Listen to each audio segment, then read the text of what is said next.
Kabar kurang menyenangkan datang dari DJ Katy Butterfly. Wanita 32 tahun terpaksa dilarikan ke rumah sakit lantaran sempat mengkonsumsi jengkol mentah.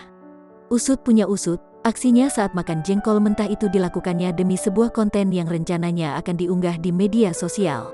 Namun naas, bukannya sukses membuat konten, rupanya ia justru mengalami hal yang tak terduga.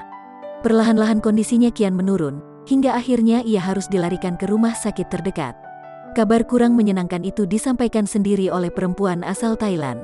Menilik dari unggahan terbarunya di Instagram, ia tampak terbaring lemas, bahkan tangannya juga tampak sedang diinfus. "Dut sudah 33 tahun baru tahu Dut tidak bisa makan jengkol mentah," tulis DJ Katy mengawali unggahannya, dikutip Tribun Style, Sabtu, tanggal 26 Juni tahun 2021.